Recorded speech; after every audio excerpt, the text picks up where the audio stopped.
Media, ரொம்ப மகிழ்ச்சி. நீண்ட இடைவெளிக்கு பின்னால் உங்களை சந்திக்கிறது. அடிக்கடி முதல்ல சந்திப்போம். இப்போ நாங்கள் கழக ஒருங்கிணைப்பு குழுன்னு ஏற்படுத்தி சில முக்கியமானவர்களை மதுரை மண்டலத்தில் சந்திக்க வேண்டியிருந்தது. அதற்காக வந்திருந்தேன். சில முக்கியமானவர்களை சந்தித்திருக்கிறேன். அவங்கெல்லாம் ஆர்வமாக இருக்காங்க. எல்லாரும் ஒன்றிணைய வேண்டும் என்பதிலே தெள்ள தெளிவாக கருத்தை கொண்டவர்களாக இருக்கிறார்கள். ஆகவே இது போக போகத்தான் ஒன்று ஒன்றா வெளியில் வரும். தொண்டர்கள் கொதித்து போயிருக்கிறார்கள். அவ்வளவு கொதிப்பில் இல்லை. தொண்டர்கள் மிகவும் இது ஒருங்கிணைய வேண்டும் என்று பொதுமக்களும் தொண்டர்களும் மிக ஆர்வமாக எழுச்சியாக இருப்பதை மதுரை மாநகரில் அனைத்து இடங்களிலும் நான் சந்தித்தவர்களிடத்திலும் பொதுமக்களிடத்திலும் என்னால் காண முடிகிறது, பார்க்க முடிகிறது எங்களால். ஆகவே கட்சி நாளுக்கு நாள் மோசமான நிலையை நோக்கி போய் கொண்டிருக்கிறது. ஏதாவது ஒரு ஒற்றுமை ஏற்பட்டு கழகம், புரட்சித் தலைவர் எம்ஜிஆர் அவர்களும் அம்மா அவர்களும் பரிணாம வளர்ச்சியில் வெற்றிகளை குவித்த இந்த மாபெரும் இயக்கம் மீண்டும் ஆட்சி கட்டிலுக்கு வர வேண்டும் என்பதிலே எல்லோருமே மிக ஆர்வமாக இருக்கிறார். இந்த உண்மையான நிலைப்பாட்டிற்குத்தான் ஒரு பக்கம் அண்ணன் ஜேசிடி பிரபாகரன் அந்த மெட்ராஸ் மண்டலம், செங்கல்பட்டு, தாம்பரம், சென்னை அப்படியும், இன்னொரு பக்கம் அன்பு சகோதரர் கேசி பழனிசாமி கோவை, கொங்குநாடு உள்ளிட்ட பகுதிகளிலும், நான் பிற இடங்களிலும். என்னன்னு கேட்டிங்கன்னா, நான் இன்னைக்கு மீடியாவிலேருந்து சொல்லுவேன் ரொம்ப கிளியராக, தயவு செய்து நான் பெரிதும் மதிக்கின்ற சின்னம்மா அவர்களாகட்டும், சேர்த்து வைக்கிறேன்னா நடக்காது. எப்போங்கிறது தான் கேள்விக்குறி. பல ஆண்டுகளாக இதை தான் சொல்லிகிட்டு இருக்காங்க அவங்க. நான் சேர்த்து வைக்கிறேன், சரி, எப்போ சேர்த்து வைக்கிறது? 7 இடங்களில் டெபாசிட் போயிடுச்சு நாடாளுமன்றத்தில். அப்புறம் பார்த்தீங்கன்னா 12, 13 இடத்துல அண்ணாமலை கிண்டல் பண்ணுற அளவுக்கு 3வது இடத்துக்கு போயிடுச்சு. இந்த மாதிரி ஒரு சூழ்நிலை அனைத்து இந்திய அண்ணா திராவிட முன்னேற்ற கழகத்துக்கு ஏற்பட்டிருக்கு. போக போக தோல்விகள் தொடர்ந்து. இப்போ என்னென்னா சதவீதம் சொல்லிட்டு இருக்காங்க, நீங்கள் பர்சன்டேஜ், ஒரே காமெடி. அது 20 இடத்துல நின்னப்போ எவ்வளவு வாக்குகள் பெற்றார்களோ அந்த சதவீதம் தான் சார் 34 இடத்துல நின்னப்பையும் வாங்கியிருக்காங்க. நான் உங்களுக்கு நீட்டாக சொல்கிறேன், கொஞ்சம் கூட அதிகமாக கம்மியாக வாங்கலை. ஆனால் இப்போ சதவீதம் நாங்கள் வாங்கிட்டோம் அப்படின்னு சொன்னால், நான் கேட்குறேன், கொடி இருக்குது, சின்ன இருக்குது, கட்சி இருக்குது, எங்கள்கிட்ட எல்லா தலைவர்களும் இருக்காங்க, நாங்கள் இவ்வளோ சதவீத வாக்குகளை வாங்கிட்டோன்னு நீங்கள் சொன்னீங்கன்னா, அந்த வாக்குகள் எடுத்துகிட்டு போய் இவ்வளோ சதவீதம் வாங்கிட்டேன்னு சொல்லி நாடாளுமன்றத்தில் இப்படி காமிச்சா உள்ளே சீட்டு கொடுத்துருவாங்களா? மாநகராட்சி 0 ஆச்சு, அங்கே போய் காமிச்சா உள்ளே விட்டுருவாங்களா? மாநகராட்சியில், நகராட்சியில் விட்டுருவாங்களா? பேரூராட்சியில் விட்டுருவாங்களா? எல்லாம் 0வில் போயிருக்கு. இப்போது உள்ளாட்சி தேர்தல் வருது. ஆகவே நான் என்ன சொல்ல வரேன்னு சொன்னால், நீங்கள் இறங்குங்க, கீழே ஃபோன் பண்ணுங்க, ஓபிஎஸ் வாங்க, அவர் அண்ணனை கூப்பிடுங்க, இபிஎஸ்ஸையும் கூப்பிடுங்க, வாங்க அப்படின்னு சொல்லி. நம்ம டிவி யூனிட் இருக்குது, லைவ் எல்லாம் மக்கள் பார்க்கட்டும். வாங்க, புகழேந்தி, நீங்கள் எல்லாம் யார் யார் பிரிந்திருக்கிறீர்களோ எல்லாம் வாங்க. அது யாராக இருக்கட்டும். அந்த முயற்சியிலே ஈடுபடாமலேயே நான் சேர்த்து வைக்கிறேன்னா என்னத்தை சேர்த்து வைக்கிறது? நான் எல்லா தியாகமும் பண்ண தயார்னு ஓபிஎஸ் அண்ணன் சொல்கிறாங்க. அது மேலே மிகவும் மரியாதையாக இன்றும் நான் பேசி கொண்டிருக்கிறேன். நான் அவர்கிட்ட என்ன சொல்கிறேன், யார் சின்னம்மான்றவங்க, போங்க போயஸ் தோட்டத்துக்கு, வரமா உங்களை பார்க்குறதுக்குன்னு போங்க, ஒரு 10 நிமிஷம் உட்காந்து பேசுங்க. அதுக்கு முன்னாடி பழனிசாமியை கூப்பிடுங்க. நாட்டு மக்கள் தெரிந்து கொள்ளட்டும், யார் இதுக்கு ஒத்துழைப்பிற்கு வரவில்லை, ஏமாற்றுகிறார்கள், இந்த நாடகத்தை யார் ஆடிக்கொண்டு. அவர் ரொம்ப நீட்டாக பழனிசாமி சொல்லிட்டார், முடியாது, சேர்க்க முடியாதுன்னு. ஆனால் மற்றவங்க சேர்ந்து பழனிசாமிக்கு அந்த நிலைமையை எடுத்து காட்டுகின்ற பொழுது தான் பழனிசாமிக்கும் புத்தி வரும். அது வரைக்கும் பழனிசாமிக்கு வராது. நான் இந்த மதுரை மண்ணில் அமர்ந்திருக்கேன். எனக்கு ரொம்ப பிடிச்ச தலைவர் யாருன்னா செல்லூர் ராஜு. எனக்கு இன்னும் நோ எனி அப்ஜெக்ஷன். என்னென்னு கேட்டிங்கன்னா, ரோடாக போனோம், வேர்வை சிந்த ஓட்டு கேட்டோம், நாங்கள் ஒரு இடமா 2 இடமா அலைஞ்சோம், இவ்வளவு கஷ்டப்பட்டோம், 3வது இடத்துக்கு போயிட்டோம். நாங்கள் என்ன புரட்சித் தலைவர் எம்ஜிஆரா? நாங்கள் என்ன புரட்சித் தலைவி அம்மாவா எங்களை பார்த்து ஓட்டு போடுறதுக்கு? அப்படிங்கிற உண்மையை ஒத்துக்கொண்டார். அப்படின்னா யார் இண்டிகேட் பண்ணுறாரு? தலைமையை பழனிசாமியை பார்த்து யாரும் ஓட்டு போட மாட்டாங்க. இங்கே தனிப்பட்ட செல்வாக்கு எந்த தலைவருக்கும் இல்லை என்று சொன்னது செல்லூர் ராஜு. ராத்திரியோட ராத்திரியாக சரி பண்ணிட்டாங்க செல்லூர் ராஜு. அடுத்த நாள் காலையில் எழுச்சி 26லையும் பழனிசாமி தான் முதலமைச்சர், 31லையும் பழனிசாமி தான் முதலமைச்சர், 36லையும் பழனிசாமி தான் முதலமைச்சர். செய்யாதீங்க செல்லூர் ராஜு, வேண்டாம். நீங்கள் எல்லாம் அனுபவிச்சாச்சு. அமைச்சர் ஆகிட்டீங்க, மாவட்ட கழக செயலாளர் இருந்துட்டீங்க, பல பொறுப்புகள் இருந்திருக்கீங்க, சீனியராக இருந்திருக்கீங்க. நின்ன ஸ்டாண்டில் நில்லுங்க, வெளியில் வாங்க எல்லாரும் ஒன்றா சேரணும்னு சொல்லி. அடிமை சாசனம் நமக்கு தேவையில்லை என்பதை சொல்லிக் கொடுத்தவர் தான் புரட்சித் தலைவர் எம்ஜிஆரும் அம்மா அவர்கள். ஆகவே அந்த ஒற்றுமைக்காக தொடர்ந்து பாடுபட்டு கொண்டிருக்கிறோம். ஆனால் நான் குறிப்பிட்ட தலைவர்கள் ஒருவரை ஒருவர் சந்தித்து பேசவில்லை என்று சொன்னால் அது சாத்தியமாகாது. That is very important. I am pointing out. Another next mister Thol Thirumavalavan தோழர், விடுதலை சிறுத்தைகள் கட்சியினுடைய தலைவர், மிக அருமையான முயற்சியை கையில் எடுத்திருக்கிறார். நான் மனதார அவரை பாராட்டுகிறேன். மதுவிலக்கு, மதுவை ஒழிக்க வேண்டும், அதற்கு ஒரு மாநாடை நடத்த வேண்டும். கட்சிகளுக்கு அப்பாற்பட்டு ஒரு பொதுநல நோக்கோடு அவர் சொல்லியிருக்காரு, கிளியர் பண்ணிட்டார். நேற்றையெல்லாம் அதிமுக கூப்பிட்றன்ற மாதிரி டிவியிலலாம் போயிட்டு இருந்துச்சு. இல்லை, அவர் எல்லோரையும் அழைக்கிறோம், அரசியலுக்கு அப்பாற்பட்டு அழைக்கிறோம் அப்படின்னு சொல்லி கூப்பிட்டுருக்காரு. நிச்சயமாக அதிலெல்லாம் நாங்கள் எந்தவித யோசனையும் இல்லாமல் அவரோடு கலந்து கொள்வதற்கு தயாராக இருக்கிறோம். அதில் மாற்று கருத்தே கிடையாது. நான் மது ஒழிய வேண்டும். என்னுடைய சொந்த ஊர், பிறந்த ஊர் கள்ளக்குறிச்சிங்க. அங்கே அவரும் வந்திருந்தார், 2 நாள் இருந்தார், நானும் அங்கே இருந்தேன்.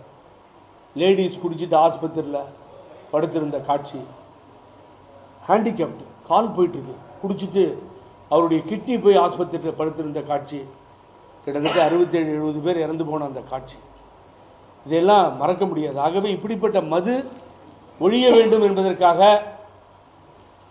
அருமைக்குரிய அன்னார் தோழர் திருமாவளவன் எடுக்கும் முயற்சிக்கு எனது வாழ்த்துக்கள்.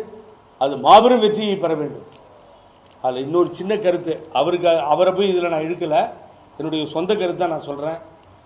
என்னென்னு கேட்டிங்கன்னா, தந்தை பெரியார் அவர்கள் தன்னுடைய இயக்கத்தை, திராவிடர் கழகத்தை நிலைநிறுத்திய பொழுது இந்த மதுவிலக்கு, இந்த மதுவை ஒழிப்பதற்காக தன்னுடைய சொத்துக்களான தென்னை மரங்களை, ஆயிரக்கணக்கான தென்னை மரங்களை வெட்டி எறிந்தார் தந்தை பெரியார் அவர்கள். கல் ஒழியப்பட வேண்டும் என்பதற்காக போராட்டம் நடத்தினார். இவ்வளவும் பார்த்தோம். நான் என்ன கெஞ்சி கேட்டுக்கிறேன், திரைமறைவில் வேற போய்கிட்டு இருக்கு. சில அரசியல்வாதிகளுக்கு சாராய ஃபேக்ட்ரி இருக்குது, ஒயின் ஷாப் இருக்குது, லிக்கர் ஃபேக்ட்ரி இருக்குது. உங்களை கையெடுத்து வணங்குகிறேன். பொதுநல நோக்கோடு நல்ல பதவியில் அரசியலில் நீங்கள் இருப்பீர்களே ஆனால், மக்களுக்கு நல்லது செய்ய வேண்டும் என்று நினைப்பீர்களே ஆனால், முதல்ல நீங்கள் அதை நடத்துகிறத மூடிடுங்க. நான் யாருன்னு பேர் சொல்ல விரும்பலை, எனக்கு தெரியும், பெரிய லிஸ்டே இருக்குது. யாராக இருந்தாலும் சரி, ஒவ்வொரு மேபி எனி பார்ட், நீங்கள் முதல்ல அதை ஸ்டாப் பண்ணுங்கள். அந்த தொழில் வேண்டாம். மக்களை, மக்களுடைய சுக நலத்தை, அவர்கள் வாழ்வை பாதித்து சாகடிக்கின்ற அந்த சாராய ஃபேக்டரியை நடத்தாதீர்கள். இது அதுக்கு பின்னாடி ஒளிஞ்சிட்டு இருக்க விஷயம். ஆகவே திருமாவளவன் அவர்கள், அன்பு சகோதரர் அண்ணர், இதுக்கெல்லாம் அப்பாற்பட்டு தான் இந்த போராட்டத்தை நாங்கள் கையில் எடுத்திருக்கிறோம், மாநாடு நடத்துகிறோம் என்கிறார். அதில் எல்லோரும் கலந்து கொள்ள தயாராக இருக்கிறோம். அதில் எந்த அரசியலும் இல்லை என்பதை அவர் தெளிவுபடுத்தியிருக்கிறார். உதயநிதி சார் உட்பட அனைவரும் கடுமையான போராட்டங்களில் தொடர்ந்து எடப்பாடியை அனுப்புவதற்கு பல்வேறு முயற்சி பண்ணிருக்காங்க. இருப்பினும் கூட 1% கூட உங்கள் முயற்சி வெற்றி அடையவே இல்லை.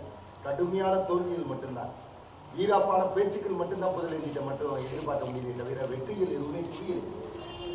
கடுமையான பின்னடைவு தான் நீங்கள் சந்திச்சுட்டு இருக்கீங்க. அணி எல்லாருமே ஒத்துக்கிறோம். நீங்கள் சொல்கிறது தான் நியாயம் கூட நான் ஒத்துக்கிறோம். பழனிசாமி எதுக்க முடியலன்னு ஒத்துக்கிறோம். நான் ஒருத்தர் தான் பொதுச் செயலாளராக ஏற்றுக்கூடாதுன்னு எலெக்ஷன் கமிஷன் லெட்டர் கொடுத்தேன். கடுமையாக போராடிட்டு இருக்கோம். அதில் அவர் வெற்றி பெறலை, இன்னும் பெண்டிங்கில் தான் இருக்குது எலெக்ஷன் கமிஷனில். ஏன் சார் தேர்தலில் வெற்றி பெறதில்லை? ஒரு கட்சி தொடர்ந்து தோற்குது சார். தோல்வியே பிரதானமாயிடுச்சு இந்த கட்சிக்கு. நாங்கள் தோற்றுட்டோம், விடுங்க. நீங்கள் சொல்கிற மாதிரி ஒத்துக்கிறோம். இந்த கட்சி எப்போ வெற்றி பெறும்? பழனிசாமி மக்களிடத்தில் எப்போ வெற்றி பெறுவார்? ஏன் அது முடியல பழனிசாமியால்? பழனிசாமி கிட்ட நாங்கள் தோக்குறது, இந்த கட்சியில் இருக்க பழனிசாமிகிட்ட புகழேந்தி தோத்தார், புகழேந்திட்ட பழனிசாமி தோத்தார்ன்ற செய்தி அல்ல. எதிர்கட்சி திராவிட முன்னேற்ற கழகம் மற்ற கட்சிகளோ பழனிசாமி கிட்ட தோக்குது அப்படின்னு சொன்னால் அதுதான் தலைமை. அந்த தலைமை இல்லையே. இங்கே உள்கட்சியில் அடிச்சிட்டு இருக்கிறது தானே பிரச்சனையாக இருக்குது. நீங்கள் சொல்கிறது உண்மை தானா? இல்லை, நான் எம் நாட் டினையிங். பட் அவரால் ஒரு இடத்துல கூட வெற்றி பெற முடியல சார். நாளை காலையில் பழனிசாமி ஈரோடு மாதிரி ஒரு பை எலெக்ஷனில் தோத்தாரில்ல, நாளை காலையில் ஜெயிச்சிட்டார்னு வச்சுக்கோங்க. அப்போ நான் நீங்கள் சொல்கிறது தான் நியாயமானது, அதில் நான் குறுக்கிட்டு பேச விரும்பலை. நான் நீங்கள் சொன்னதால் கையில் எடுக்கிறேன். இங்கே பாருங்கள் எவ்வளோ வயிறறிஞ்சு உட்காந்துருக்கேன் சார். நான் அடிக்கடி பழனிசாமியே பிடிச்சி விட்றான் அப்படிங்கிறதுக்கு பழனிசாமி ஒருத்தர் தான் இறங்கி வரமாட்டேன்றார் சார். என்ன சார் ஆயிடுச்சு நாட்டில்? இறங்கி வந்து இந்த கட்சி நல்லா இருக்கணும்னு ஏன் சார் நினைக்க மாட்டேன்றாரு? செல்லூர் ராஜுக்கு இருக்கிறது ஏன் அவருக்கு இல்லை? நினச்சி பாருங்கள். இங்கே பாருங்கள் சார், எவ்வளோ வேதனையாக இருக்குன்னா, தமிழ் வளர்த்த மண் சார் இது. தமிழ் வளர்த்த மண் மதுரை மண். இங்கே பாருங்களேன், கலைஞர் நாணயத்தை இப்போது மத்திய அமைச்சரை கூட்டு வந்து வெளியிட்டார். இந்த நாட்டினுடைய முதலமைச்சர் அவங்க அப்பா படத்தை திறக்கும் பொழுது துணை குடியரசுத் தலைவரை கூட்டு வந்தார் இல்லையா? அதுக்கு பின்னாடி பார்த்தீங்கன்னா இந்த நாணயத்தை வெளியிடுறார். கலைஞர் கைப்பட இங்கே பாருங்கள், தமிழ் வெல்லும். நீ பெருசாகவே ஃபோக்கஸ் பண்ணிக்கலாம். தமிழ் வெல்லும். ரெண்டாவது, 18 ஆண்டு காலம் போராடி காங்கிரஸை வேரோடு புடுங்கியிருந்து தன்னுடைய பேச்சாற்றலால் திராவிட முன்னேற்ற கழகத்தை, திராவிட இயக்கத்தை ஆட்சி கட்டில் அமர்த்திய பேரறிஞர் அண்ணா அவர்கள். அவருடைய கையெழுத்து பாருங்க, சி.என். அண்ணாதுரை பாருங்க. பாருங்க சார், நீங்களே பாருங்க. என்னுடைய நண்பர் கேட்டார், இங்க பாருங்க சார், இங்கே தமிழ் மாநாட்டை நடத்தியவர் புரட்சி தலைவர் எம்ஜிஆர். தமிழ் பல்கலைக்கழகங்களை உருவாக்கி கொடுத்தவர் புரட்சி தலைவர் எம்ஜிஆர். அவருக்கு பின்னாலே தஞ்சை தரணியிலே அம்மா தமிழ் மாநாட்டை நடத்தினார்கள். பாரதிதாசன் பாடல்களையும், புரட்சி கவிஞர் பாரதிதாசன் பாடல்களையும், மகாகவி பாரதியார் பாடல்களையும் சினிமாவிலே கொண்டு வந்து அழகு பார்த்தவர் புரட்சி தலைவர் எம்ஜிஆர். தேமதுர தமிழோசையை உலகெல்லாம் பரவுதல் செய்தல் வேண்டும் என்று என்னுடைய தலைவன் தமிழுக்காக ஆற்றிய தொண்டுகளை இந்த நாடும் உலகமும் மறக்காது. இன்னைக்கு பல பேர் சொல்லுவான், எல்டிடி லீடர் பிரபாகரன் என்னுடைய தலைவர், அவர் தான் அண்ணன் அப்படின்னு சொல்லி. இல்லை, பிரபாகரனை வளர்த்து ஆளாக்கி பிரபாகரனை தமிழீழம் அடைவதற்கு உதவியவர் புரட்சி தலைவர் MGR. Is the founder of the Tamil எல்டிடின்னு சொல்லுவார். பிரபாகரன் காலிலே விழுந்து ஆசீர்வாதம் வாங்கி கொண்டு தேவையானவர்களை பெற்று சென்றவர் பிரபாகரன். புரட்சி தலைவர் எம்ஜிஆரை பாராட்டியவர் பிரபாகரன். அன்றைய தினம் உங்களுக்கு தெரியும். அப்படி தமிழ் ஈழம், தமிழ் மக்கள், உலகெல்லாம் இருக்கின்ற தமிழ் மக்கள் அன்பை பெற்றவர், தமிழுக்காக பாடுபட்டவர். தந்தை பெரியாரின் சுயமரியாதை எழுத்துக்களை அரசு எழுத்துக்களாக கொண்டு வந்தவர். அவருக்கு எது பாருங்க, எதுங்க அவசரப்படுறீங்க? அவருக்கு பாருங்க, எம்ஜி ராமச்சந்திரன் இருக்கு. யார் முதலமைச்சர்? எடப்பாடி பழனிசாமி முதலமைச்சர். எப்படி சார் இதெல்லாம் வந்து ஏற்றுக்கிறது? சொல்லுங்க பார்ப்போம். அப்போ எதிர்கட்சியில் இருக்க கலைஞருக்கு தமிழில் இருக்கு, பேரறிஞர் அண்ணாவிற்கு தமிழில் இருக்கு. அப்போ என்ன சார் கழட்டிக்கிட்டு உட்காந்துருந்தானுங்க? எவ்வளோ வேதனையாக இருக்கும் நினைச்சு பாருங்க. நீங்கள் யாம் அறிந்த மொழிகளிலே தமிழ் மொழி போல் இனிதாவது எங்கும் காணோம் தான் பாரதி. 39 வயசுல எல்லா மொழிகளையும் அலசி ஆராய்ந்து சொன்னான் பாரதி. எம்ஜிஆர் நிலைய பார்த்தீங்களா? ஏன்னா ஞாபகம் இல்லை, எம்ஜிஆரை தெரியாது. எப்படி வளரும் கட்சி சொல்லுங்க பார்ப்போம். அப்புறம் எப்படி பேசாமல் இருக்கிறது? நான் சேர்த்து வைக்கிறதுக்காக இதை பேசாமல் விட்டால் நடக்கிற தவறுகளை கண்மூடி பார்த்து கொண்டு இருக்கின்ற அளவிற்கு நான் குருடன் அல்ல. 2025 டிசம்பருக்குள்ள அதிமுக வந்து எல்லாரும் சேர்ந்துருவாங்கன்னு சொல்லி வைத்திலிங்கம் சொல்லியிருக்காரு. அது எந்த அளவு சாத்தியமான? அதை பற்றி என்ன நினைக்கிறீங்க? டிசம்பர் கடும் குளிர் வரும். டிசம்பர் எங்களது தாயை இழந்த தினத்தை ஆதாரப்பூர்வமாக அறிவித்த டிசம்பர் 5ஆம் தேதி வரும். புரட்சி தலைவர் எம்ஜிஆர் அவர்களை இழந்த டிசம்பர் 24ஆம் தேதி வரும். உலகமெல்லாம் கிறித்துவ மக்கள் முதலிடத்திலே பைபிளை பெற்று வணங்குகின்ற கிறித்துவ மக்களுடைய கிறிஸ்மஸ் விழா வரும். 31 விலகும், புத்தாண்டு துவங்கி புத்தாண்டும் வரும். ஒற்றுமை வராது. இதை ரொம்ப நாளாக சொல்லிட்டு இருக்காரு யார்? வைத்திலிங்கம். அவருடைய ஆதங்கம், அவருடைய வேகம் சொல்லிட்டு இருக்காரு. இது வரைக்கும் சார் நான் பார்த்தது தான் சொல்ல முடியும். என்னென்னா, உங்களை வச்சு நான் என்ன சொல்கிறேன், இவங்க 3 பேர் யாராவது ஒருத்தர் இறங்கி வரணுன்றேன். That is the ground level. நீங்கள் இறங்கி வந்து வா பன்னீர்செல்வம் சின்னம்மாவோ இல்லைம்மா நான் வந்துட்டுன்னு பன்னீர்செல்வம் ஓபிஎஸ் அண்ணனோ இல்லை 2 பேரும் 3 பேரும் சேர்ந்து வாப்பா எடப்பாடி பழனிசாமியும் கூப்பிட்டா தான் சார் நடக்கும். இப்போ கிரவுண்ட் லெவலில் போய் தொண்டர்களையும் மற்றவங்களையும் சந்திக்கிற நிலைமைக்கு நாங்கள் வந்துட்டோம் சார். சும்மாச்சும் உங்களை ஏமாத்துறதுக்கு நான் தயாராக இல்லை. இதுதான் சுச்சுவேஷன். இனிமேல் நாங்கள் சேர்த்து வைக்கிறோம் ஒன்றிடுவோம் தியாகம் செய்கிறேன்னு சொன்னால் நம்பாதீங்க. நம்பவே தயவு செஞ்சு நம்பாதீங்க. இது ஏமாத்துற வேலை. இது ஒரு கட்சி ஐசியூக்கு போகிற நிலைமைக்கு வந்துருச்சு. இப்போ காப்பாற்றப்பட வேண்டும் சார். அவங்க ரொம்ப தெளிவாக இருக்காங்க சார். யாரு? 2026 சட்டமன்ற தேர்தலில் இவங்களெல்லாம் யாரையுமே நாங்கள் சேர்க்க மாட்டோம். Correct, your correct. நாங்கள் நீக்கலை. தொண்டர்கள் வேணாண்டா, கோடிக்கணக்கான தொண்டர்கள்லாம் வேணான்ருக்கா.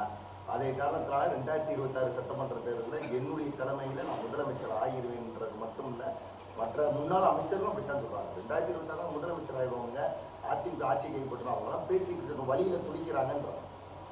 நல்லா சொல்றீங்க. வர முடியல, வழியில துடிக்கிறாங்க. என்ன சொன்னீங்க? வர முடியல.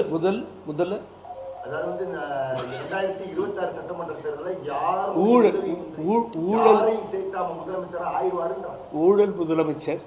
நான் ஒன்று ஞாபகம் பண்ணுறேன். அமித்ஷான்ற உள்துறை அமைச்சர்கிட்ட 5 ஸ்டார் ஹோட்டலில் உட்காந்துட்டு ஓபிஎஸ் இபிஎஸ் பேசுகிறப்போ அவர் சொல்கிறாரு, சென்ட்ரல் இன்டெலிஜென்ஸ் ரிப்போர்ட் படி அமித்ஷாஜி சொல்கிறாரு 65 சீட்டு தான் வரும், அதுக்கு மேலே வர்றதுக்கு வாய்ப்பு இல்லை, நீங்கள் ஜாக்கிரதையாக இருங்க, எல்லாத்தையும் ஒன்றா சேர்த்துட்டு போங்கன்னு. இதே தான் சொன்னார் பழனிசாமி. என்னுடைய தலைமையில் ஆட்சியை பிடிப்போம், நிச்சயமாக 150 சீட்டுக்கு மேலே வருது, நான் யாரோடையும் சேர்ந்து போக வேண்டிய அவசியம் இல்லைன்னு சொன்னார். ஃபெயில்யூர் ஆயிடுச்சு. இப்போது 2026 இப்போ உள்ளாட்சி தேர்தல் வந்து டிசம்பர் 2026 வந்த பின்னாடி அப்புறமா இந்த கட்சி 2026 வரும். இங்கே ஒற்றுமையெல்லாம் 26 சீட்டு வருதா எனக்கு தெரியாது, ரொம்ப மோசமாக போகும். அப்புறம் என்ன சொல்லுவாங்க, 2031 வரும், நடுவில் நாடாளுமன்றம் வரும், ஜெயிச்சிருவோம், எல்லா கட்சிக்கும் டெபாசிட் போயிடும். ஒரு பக்கம் விஜய் உள்ளே வந்துட்டு இருக்காரு. புது நிகழ்வுகள் புது வரவுகள் இடம்பெற்று போய் கொண்டிருக்கிறது. எப்படி நீங்கள் இதை ஏற்றுக்கிறது நம்புறது? யாருக்குமே அக்கறை இல்லைன்னா என்ன சார்? என்ன சார் இந்த நாட்டில் பெருசாக நடந்துருச்சு, குடிமொழிக்கிடுச்சு, என்ன சார் பகை? அப்படி ஏன் சார் யாராவது மறந்து நல்ல மனசோடு வந்தால், நான் என்ன சொல்கிறேன், இந்த ஓப்பனாகவே உங்களுக்கு பதிவு பண்ணுறேன், இது வரைக்கும் நான் எங்கேயும் சொல்லாத கூட சொல்கிறேன். நான் என்னென்னா, எல்லோரும் உட்காந்து பேசுகிற இடத்துல எல்லோரும் சேர்ந்து பழனிசாமி தலைமை தான் வேணும், அவர் எல்லோரும் ஒத்து போகலாம்ப்பா அப்படின்னு ஒரு முடிவு பண்ணால், யூனோ எனி அப்ஜெக்ஷன், பழனிசாமி தலைமை இருக்கட்டுமே, இல்லை இவர் தான் தலைவர்னு சொல்லி ஒரு தலைவர் அவங்க தேர்ந்தெடுத்தாங்கன்னா அந்த தலைமை இருக்கட்டும். இறங்கியே வரமாட்டேங்க. அடுத்த மெயின் ப்ராப்ளம், அடுத்த ப்ராப்ளம். ஒருவேளை இதே நிலைமை நீடிச்சா அதிமுக பலர் புதிய வரவான விஜய் கட்சி போக வாய்ப்பு இருக்கு சார். எல்லாத்துக்கும் நீங்கள் சொல்கிற மாதிரி ஏடிஎம்கேல தாக்கு பிடிச்சிக்கிட்டு மூச்சை பிடிச்சிக்கிட்டு நின்றுட்டு இருக்காங்க சார், எங்கேயும் போகக்கூடாதுன்னு. நாளைக்கு அங்கே போக மாட்டாங்கன்னா அஷூரன்ஸ் என்னால் கொடுக்க முடியாது சார். ஏன்னு கேட்டிங்கன்னா, ஒரு கட்சி வீக் ஆகுது, வீக்காக நாளாக உடையுது சார். நாலு நிலைமையில் இருக்குது. திமுகவுக்கு அந்த நிலை கிடையாது. கம்யூனிஸ்ட், மார்க்சிஸ்ட் கம்யூனிஸ்ட், இந்திய கம்யூனிஸ்ட், திருமாவளவனுடைய இயக்கம், விடுதலை சிறுத்தைகள், மறுமலர்ச்சி திராவிட கழகம், அண்ணன் வைகோவுடையது, அப்புறமா அங்கே இருக்க அந்த அமைப்புகள், அந்த இயக்கங்கள் எல்லாம் பாரதிய ஜனதா மதவாத கட்சின்ற ஒரே கொள்கையோடு நின்று போராடுகிறது. இந்த கொங்கு நாட்டினுடைய கட்சி, மற்ற கட்சிகள் இதை விட்டு போயிருந்தால் அவங்க கூட்டணி உடையாது, சிதறாது, நடக்காது, ஒன்றுமே நடக்காது. இங்கே என்ன இருக்குது, ஏடிஎம்கேக்கு ஒரே கூட்டணி தான். இங்கிருந்து துரத்தப்பட்ட கட்சி, ஏற்றுக்கொள்ள முடியாத கட்சியாக அவங்கள அலைய விட்டு, கேப்டனுடைய கட்சி வலிமை வாய்ந்த கட்சி, அந்த கட்சியை அலைய விட்டு அதுக்கு பின்னாடி வேறு வழி இல்லாமல் தேடி போய் இப்போது பிரேமலதா விஜயகாந்த் என்கின்ற அந்த கட்சி தலைவியை சந்தித்து இப்போது மறுபடியும் ஒற்றுமை ஏற்பட்டு அவங்க ஒற்றுமையாக இருக்காங்க. ஏன் இருக்காங்கன்றது நான் சொல்லிடுறேன். அண்ணன் வாசனுக்கு ஒரு சீட்டை தூக்கி கொடுத்தீங்க, அற்புதப்படி ராமதாஸுக்கு ஒரு சீட்டு ராஜ்யசபா சீட்டை கொடுத்தீங்க, அவருக்கு ஒரு ராஜ்யசபா சீட்டை கொடுத்தீங்க. 5 வருஷத்துக்கு கேபி முனுசாமி வேஸ்ட் பண்ணார். இன்னொரு முஸ்லீம் நம்பர் இறந்து போயிட்டார். ஒரு 5-6 சீட் போயிடுச்சு சார், வீணாக போயிடுச்சு ராஜ்யசபா சீட்டு, கட்சிக்காரனுக்கு கிடைக்கல. ஆனால் அவங்க இப்போ ராஜ்யசபா சீட்டு கேட்டிருக்காங்க. அவங்க கேட்கறதுல நியாயம் இருக்குது. பக்கத்தில் இருக்க விருதுநகர் தொகுதியில் ஏற்றம் இறக்கம் 4000 லீடிங், 4000 லீடிங் கம்பி, 3000 லீடிங். விஜய் பிரபாகரன் அதிமுக அந்த நிலைமைக்கு போக முடியல. சௌமியா அன்புமணி ராமதாஸ் அந்த நிலைமைக்கு போகிறாங்க, இவங்களால முடியல. ஆகவே அவங்களுக்கு ஒரு ராஜ்யசபா சீட்டுக்கு அவங்க எதிர்பார்த்துட்டு இருக்காங்க. கொடுக்க வேண்டியதான் நியாயமாக, கேப்டனுக்காக கொடுத்து தான் ஆகணும். நான் இன்னொரு கேள்வி கேட்டால் ரொம்ப ஒஸ்ட்டாக போய்டுறீங்க. ஏடிஎம்கேலேருந்து கேட்குறீங்க, நான் உண்மை தான் பேசுகிறேன், எனக்கு ஒன்றும் கிடையாது. இப்போ கடைசியாக கேப்டன் விஜயகாந்த் இறந்த அன்றைக்கி நான் ஸ்பாட்டில் இருந்தேன், நானும் ஓபிஎஸ் எல்லாம் இருந்தோம். இந்த வாக்குகள் இப்போ வாங்கின சதவீதம் சொல்கிறீங்களே, கேப்டன் விஜயகாந்த் இருந்தாலும் கேப்டன் விஜயகாந்த் விழுந்ததுன்னு நான் சொல்கிறேன். இப்போ என்ன பண்ணுவீங்க இல்லைன்னு சொல்ல முடியுது. பிரேமலதா விஜயகாந்த் இல்லைன்னு சொல்ல சொல்லுங்கள். இவர் ஆமாம் இல்லை எங்களுக்கு விழுந்த வாக்கு அவங்களுக்கு ஒன்றும் விடலைன்னு சொல்ல சொல்லுங்கள் பழனிசாமி. சார் தொண்டர்ல ஏமாற்றாத வண்ணமா ஒரு கேள்வி நான் மனசை கை வச்சு சொல்லுங்க. 2026க்குள்ள வந்து நீங்க எல்லாத்தையும் சேர்த்துட முடியுமா? சேர்ந்துருவாங்க சார். அதனால முயற்சி இல்லை இவ்வளோ நேரம் உங்களுக்கு நான் அதை தான் பாடம் மாதிரி சொன்னேன்னா என்ன தெரியுமா, அன்பு நண்பர் இல்லை சகோதரருக்கு சொல்கிறேன் சார். 2 things. இவங்களில் பழனிசாமி முடியவே முடியாதுன்றார். நீங்கள் கரெக்டு, பழனிசாமி முடியவே முடியாதுன்றார். மீதி பேராவது ஒன்றா சேரணும், சேர்ந்து அந்த நடைமுறைக்கு வந்தால் தான். இப்போ நான் ஜேசிடி பிரபாகரன் கேசிபிலாம் ஆரம்பித்து மிஸ்டர் கஜேந்திரன் ஆனந்த் இப்படிலாம் ஆரம்பித்து இதை ஸ்டார்ட் பண்ணி வந்துட்டோம். வந்த உடனே தான் இவங்க சேர்றேன்னு ஆரம்பித்தாங்க. எனக்கு ரொம்ப சந்தோஷமாக இருந்துச்சு சேர்றேன்னு. எப்போ சார், எப்போ சொல்லுங்கள், எப்போ? That is a question mark. நீங்கள் இப்போ டூர் போகிறாங்க அவங்க சின்னம்மா, என்னத்துக்கு? இப்போ என்ன ஈவெண்ட்ஸு? வெளியில் அவங்க கூப்பிடுங்க எல்லாத்தையும். அது ஏன் வந்து அதை செய்ய மாட்டேன்றாங்க? அதுக்கு தான் இந்த ப்ரெஸ் மீட்டு. சார் செஞ்சி ராமச்சந்திரன் விஜய் அணி வந்து பேசி வராங்க, போயிடுவாரா இல்லை உங்களுடைய இது எப்படி சார் நிலைப்பாடு? ஒரு இயக்கத்தில் புதிதாக வந்து விஜய் ஆரம்பித்திருக்கின்ற கட்சி, நான் மறைச்சி பேச விரும்பலை. தலைவர் புரட்சித் தலைவர் எம்ஜிஆர் இங்கே இருக்கின்ற திண்டுக்கல்லில் 73 பெருந்தலைவர் காமராஜர் இருந்த பொழுது மாயத்தேவர் வென்றார், சித்தன் தோற்றார். அதுபோன்ற ஒரு சரித்திரம் இனி நிகழவே நிகழாது. உடனடியாக 72லேருந்து 77 வரைக்கும் போராடி 77 ஆட்சி அமைத்தார். அந்த சரித்திரம் இனி திரும்பாது. புதுவையில் ஆட்சி அமைச்சார் புரட்சித் தலைவர் எம்ஜிஆர், அது மாபெரும் சகாப்தம். ஆனால் இப்போ உள்வரவாக வருகிறார் விஜய். அதனால் சாதாரணமாக இட போட முடியாது நீங்கள். ஏன்னா இளைஞர்கள் பட்டாலும் அவர் பின்னாலே இருக்கிறது.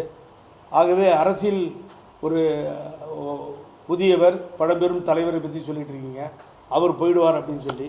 நான் அங்கே இளைஞர் பட்டாளத்தை பார்க்கிறேன். அவர் போனால் போட்டு என்ன இருக்குது, இப்போ போகிறன்னு முடிவு பண்ணார்னா யாரும் ஒன்றும் பண்ண முடியாது. ஆகவே அவரவர் விருப்பம் போவதும் இருப்பது. சார் அனுபவம் வந்து அரசியல்வாதிகளை அழைச்சிட்டு இருக்காரு விஜய். அனுபவம் வாய்ந்தவர் இல்லை, அரசியல் அனுபவம் வாய்ந்தவர்களெல்லாம் கூப்பிட்டு இருக்காரு. உங்களை எதுவும் தனியாக இல்லை அவரது இல்லை அவருடைய தந்தையை சந்தித்தேன் சார். நான் திராவிடன் ஐடியாலஜி உள்ளவன். நான் வந்து பாரதிய ஜனதா கட்சியோட போய் அவங்கள்ட்ட ஜால்ரா அடித்து அவங்க பின்னாடி நிற்கணும், அந்த கட்சியை ஏற்றுக்கணும்னா புகழேந்தி தயாராக இல்லை சார். நான் ஓப்பனாக அவங்கள்ட்ட ஓப்பனாக உடைச்சிடறேன்.